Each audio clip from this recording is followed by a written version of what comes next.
जे ठाकुरଙ୍କର ନିତ୍ୟ ଭାବ ଦର୍ଶକୁ ସରସ ସୁନ୍ଦର ସାବଲୀଳ ଭାବରେ ପରିବେଷଣ କରି ଭକ୍ତ ପ୍ରାଣରେ ଭକ୍ତି ରସର ପ୍ରାବଲ୍ୟ ଖେଳେଇ ଦିଅନ୍ତି। ସେ ଆଜି ଆମମାନଙ୍କର ଗହନରେ ଅଛନ୍ତି, ସୁନ୍ଦର ଭାବରେ ଅତି ସହଜ ସରଳ ଭାବରେ ଯେ ଠାକୁରଙ୍କର କଥା କହନ୍ତି ଏବଂ ସେ ଆଜି ଆମ ଗହଣରେ ଅଛନ୍ତି। ତାଙ୍କ ମୁହଁରୁ ଆମେ ବଡ଼ମାଙ୍କର ଦିବ୍ୟ ଜୀବନର କଥା ଶ୍ରବଣ କରି ଆଜି ଆମେ ସମସ୍ତେ ନିଜକୁ ସାର୍ଥକ କରି ତୋଳିବା। ଆଜି ଆପଣମାନେ ସବୁ ଜାଣିଛନ୍ତି ଯେ ସୁନ୍ଦର ଭାବରେ ଆଜି ଠାକୁର ଶ୍ରୀ ବିଗ୍ରହମାନେ ଶୁଭ୍ର ସିଂହାସନରେ ସୁସଜ୍ଜିତ ସୁବାସିତ ପୁଷ୍ପ ଭାବରେ ସୁଶୋଭିତ ହେଇ ସୁନ୍ଦର ଭାବରେ ସେ ଜ୍ୟୋତି ପ୍ରକାଶ କରୁଛନ୍ତି। କୋଟି କରୁଣାଙ୍କ ନିର୍ମିତ ଅପୂର୍ବ ରୂପ ଲାବଣ୍ୟ ଏହାକୁ ଦର୍ଶନ କଲେ ଆଖି ଲାଗିଯାଏ। ସୁନ୍ଦର ସାଜସଜା ସୁନ୍ଦର ଭାବରେ ଲାଇଟ୍ ମାଇକ୍ ଏବଂ ଡେକୋରେସନ ହେଇଛି। ମୁଁ ଆଉ ପୁନର୍ବାର ଯେଉଁମାନେ ଏଥିରେ ଅଂଶଗ୍ରହଣ କରିଛନ୍ତି ତାକୁ ସାଫଲ୍ୟମଣ୍ଡିତ କରିବାକୁ ଯାଉଛନ୍ତି, ମୁଁ ସେମାନଙ୍କ ସ୍ଥାୟୀତ୍ୱ କଲ୍ୟାଣ ବାରବାର କାମନା କରୁଛି। ସମୟ ସ୍ୱଳ୍ପ, ଆମେ ଦାଦାଙ୍କ ମୁହଁରୁ ଶ୍ରବଣ କରିବା। ମୁଁ ସ୍ୱଳ୍ପ ସମୟ ପାଇଁ ମୁଁ ଆପଣମାନଙ୍କୁ ଟିକେ ସୂଚନା ଦେବି। ସେଦିନ ଥିଲା ବଙ୍ଗଳା 1301 ସାଲ 1894 ମସିହା ପାବନା ଜିଲ୍ଲାର ସେଇ ଧୋପାଦହ ଗ୍ରାମରେ ପିତା ରାମବାବୁ ଏବଂ ମାତା ଚିନ୍ମୟୀ ଦେବୀଙ୍କର କୁଳମଣ୍ଡନ କରି ଭୂମିଷ୍ଠ ହେଇଥିଲେ ଆଜି ଆପଣମାନଙ୍କର ବଡ଼ ମା ଷୋଡ଼ଶୀବାଳା ଦେବୀ। ଧୋପାଦହ ଗ୍ରାମରେ ଜନ୍ମ ହେଇଥିଲେ ମଧ୍ୟ ତାଙ୍କର ମାତୃଳା ରୟରେ ସେ ଲାଳନ ପାଳନ ତାଙ୍କୁ କରାଯାଇଥିଲା ଗାଡ଼ାଦହ ଗ୍ରାମରେ ତାଙ୍କର ଆଇମା କୈଳାସବାସିନୀ ଦେବୀଙ୍କ ପାଖରେ। ଆପଣମାନେ ଜାଣିଛନ୍ତି ଯେତେବେଳେ ବଡ଼ ମା ଯେ ଜନ୍ମ ହେଇଥିଲେ ମାନେ ସେ ଏଭଳି ଭାବରେ ତାଙ୍କର ଅପୂର୍ବ ଦିବ୍ୟ ଜ୍ୟୋତିରେ ଗୃହାଙ୍ଗନ ଉଦ୍ଭାସିତ ହେଇଥିଲା। ସ୍ଫଟିକ ଭଳିଆ ଚତୁର୍ଦିଗ ସେ ଝକମକ କରିଦେଉଥିଲେ, ଝଲମଲ କରିଦେଉଥିଲେ। ତେଣୁ ପ୍ରତିବେଶୀ ପଡ଼ାପଡ଼ୋଶୀମାନେ ତାଙ୍କୁ ଫଟିକି ବୋଲି ଡାକୁଥିଲେ ଏବଂ ତାଙ୍କର ଅପୂର୍ବ ରୂପ ଲାବଣ୍ୟରେ ମୁଗ୍ଧ ହେଇ ପିତାମାତା ନିର୍ଣ୍ଣୟିନୀ ଦେବୀ ଆଉ ରାମଗୋପାଳ ତାଙ୍କର ନାମ ରଖିଥିଲେ ଷୋଡ଼ଶୀବାଳା ଦେବୀ। ଯେତେବେଳେ ଶାଶୁ ଘରକୁ ଆସିଲେ ସେତେବେଳେ ଶାଶୁ ମନ୍ମୟିନୀ ଦେବୀ ତାଙ୍କର ଆଉ ଗୋଟିଏ ନାମକରଣ କଲେ ଷୋଡ଼ଶୀବାଳା ଦେବୀ। ସେ ଥିଲେ ସେଇ ଯେତେବେଳେ ମାଙ୍କର ସେଇ ସ୍ୱପ୍ନ ଦୃଷ୍ଟ ଲକ୍ଷ୍ମୀ ପେଡ଼ିରୁ ବାହାରିଥିବାରୁ ତାଙ୍କର ଅପରୂପ ରୂପ ଲାବଣ୍ୟ ଦେଖି ସମସ୍ତେ ତାଙ୍କୁ ଲକ୍ଷ୍ମୀ ମା ନାମରେ ତାଙ୍କୁ ଡାକିବାକୁ ଲାଗିଲେ।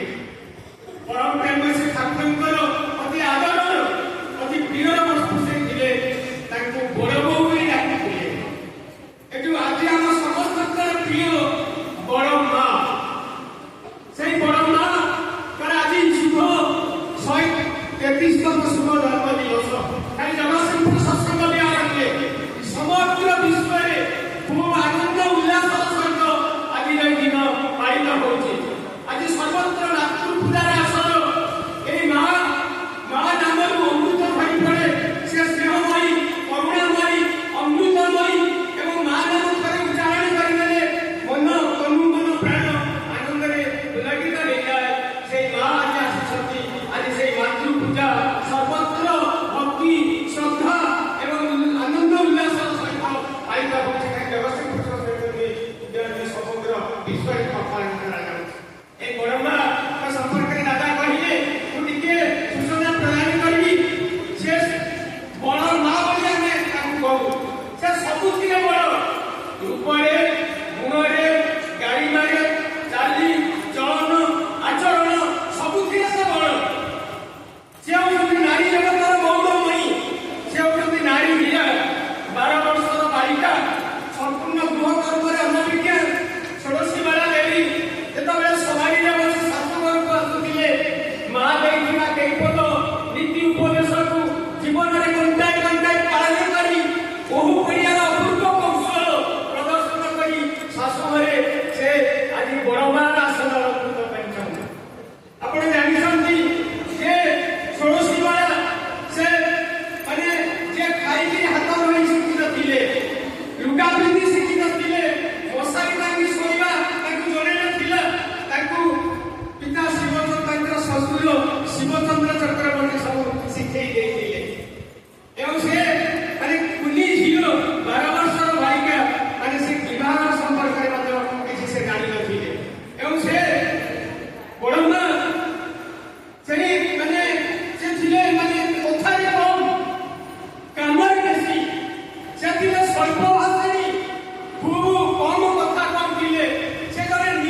स्वर्ग परिणत कर स्वर्ग परिणत कर मैंने नारी चाहिए गोटे स्वर्ग को घर को स्वर्ग करे सी चाहिए गोटे घर को नर्क परिणत कर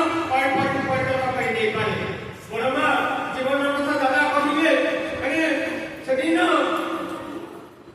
भात गोड़ी ठाकुर कही ना किंतु बड़मा जानते शाग लोड़िया ठाकुर कही ना बड़मा जानते भक्त गहन से दिन ठाकुर थे अगे नाक पची राति भात बदल में बड़मा लुचि खाइबा ठाकुर कहले बड़ बाबू आज लुचि कौन बड़मा उत्तर देले हाँ तुम थंडा भाव रही सर्दी सर्दी भाव लक्ष्य रही भात खाइले थंडा बढ़ी तेरे लुचि दे भक्त मान गहन में बसी थे अगे काशी ठाकुर कही ना बड़मा दूर निरीक्षण कर साठ पठाई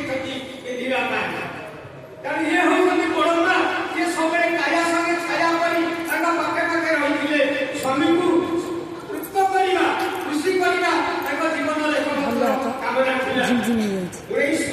महाजीवन अड़तीस मसीहार कथा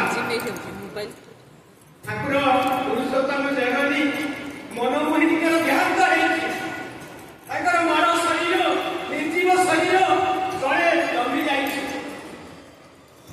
ठाकुर असहाय शिशु भरी कोड़ी बिछड़ी माँ को ऊपर हांगुड़ी पड़ी विकल असहाय शिशु भरी क्रंदन कर बड़मा शाशुकर से निर्जीव शरीर मस्तक पाखे बसी विकल केते प्रयोग कर हठात ठाकुर आखि पड़गला ये जो दृश्य प्रति छातिर कोह छातिर आखिर लुह और छातिर कोह चापी दे से बड़ मोर माँ आज चाली गले ये आश्रम आज मातृभरा होगला माँ छेउड़ा होगला तुम्हें आज ये परिवार बहुत दिन तुम्हें आज घर माँ हेलो तुम्हें समस्त दायित्व ना बोली बुझी नेब तेणु से दिन ठारू बड़ बहु से बड़ माँ से हेले बड़ माँ आउ विश्व जननी भाव आख्यात है से दिन ठारू से तो खाली बड़ माँ नथिले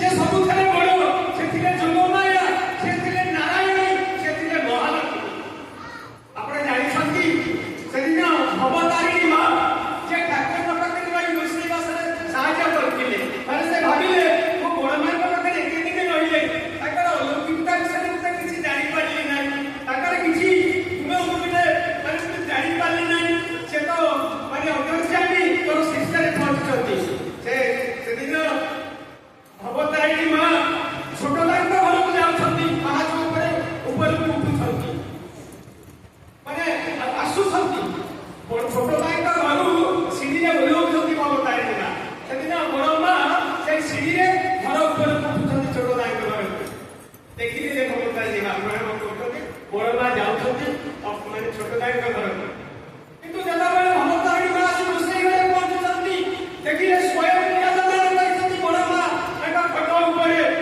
रोषेईशाला कौन देखुची आखि को विश्वास कर पारे ना मुझे देखिए लोक मैंने माँ को जाऊे छोट लाइन घर को ये रोषेई घरे माँ आसती चेतना रही पड़गले तले बड़ माँ से बसी पानी छाती नहीं कहले अरे मुझे अच्छी तेणु से खाली मैंने बड़ माँ नथिले लक्ष्मी माँ नथिले गाड़ी सस्ती ठाकुर तरतर है प्रणाम करके जाऊँगी गाड़ी सस्ती आज तक बहुत जोर जाऊँ कौन घरे काम अच्छे ना ठाकुर आज गुरुवार आज लक्ष्मी पूजा केते सब सजैया पड़े आप सब जानते अरे लक्ष्मी पूजा करी तो माने लक्ष्मी तो सबुखे विराजमान कर गुरुत्व लक्ष्मी तू को अमृत लक्ष्मी पूजा करने जाऊँ तुम भी बोलते बड़ माँ अरे सत्य तो ये लक्ष्मी माँ अच्छा तेणु प्रणाम कर से घर को चली गले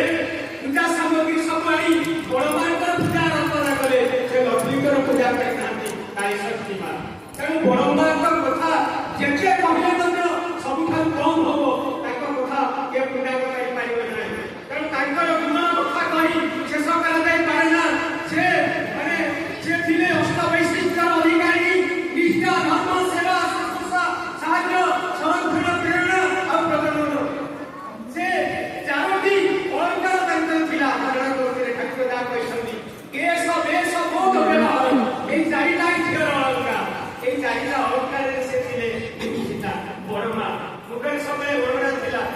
ସ୍ୱାମୀ ଭକ୍ତିର ପଟାନ୍ତର ନଥିଲା। ତେଣୁ ସେ ଆଜି ଠାକୁର ତାଙ୍କର ପ୍ରଶସ୍ତି ଗାନ କରି କହୁଥିଲେ ଏବେ ସତୀ ସ୍ୱାମୀ ସ୍ୱାମୀ ପରାୟଣ କିନ୍ତୁ ତୁମ କଣ ଶିକ୍ଷା ଦେବି ବରଂ ମୁଢ଼ି କମଲ ସ୍ୱାମୀ ଭକ୍ତି ଶିକ୍ଷା କରିବାର ଉପଯୁକ୍ତ ବାରମ୍ବାର ଯେତେ ଦୁର୍ପାର ତୁମେ ମୋତେ ଚଳେଇ ଦିଅ।